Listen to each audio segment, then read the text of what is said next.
अब तुम्हारे हवाले वतन साथियों, अब तुम्हारे हवाले वतन साथियों. असं विश्वासाने म्हणत स्वातंत्र्यासाठी सर्वस्वाचं समर्पण केलेली पिढी आता हळूहळू स्वराज्य पटलावरून स्थानरूप झाली.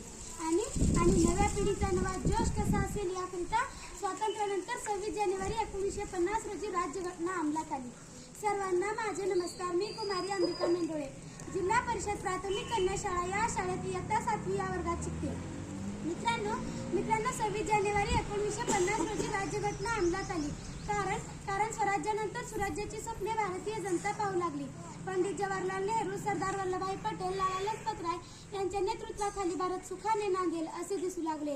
पण हाय रे देवा, स्वातंत्र्यानंतर कर्तव्यबुटीच्या समाधानाबरोबरच मनामनात स्वार्थ जागू लागला. सत्ता मिळवण्यासाठी पैशाचा स्वार्थ खर्चाला पोहोचला.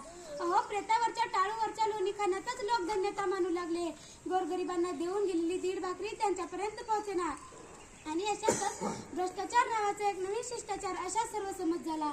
मग हा भ्रष्टाचार आपल्याबरोबर काळा पैसा नावाचा एक विषारी नाग ठोंगला आणि स्वतंत्र हिंदुस्थानच्या रहासाला सुरुवात झाली. कोणतीही आदर्श नसलेली एक नवीन जात नव्या रूपानं हिंदुस्थानात जन्माला आली.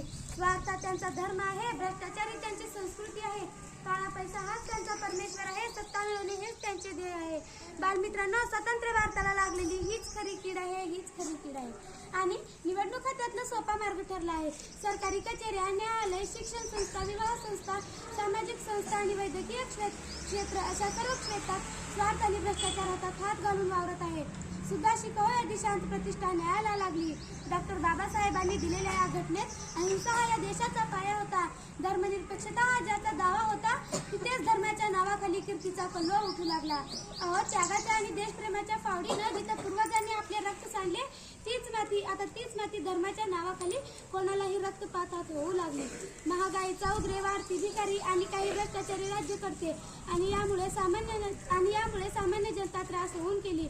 आणि म्हणजे राज्यघटनेच्या तरतुदीच्या दर 10 वर्षांनी परिस्थितीचा आढावा घेऊन त्यात बदल करावा असा खुद्द बाबासाहेबांनी लिहून ठेवले.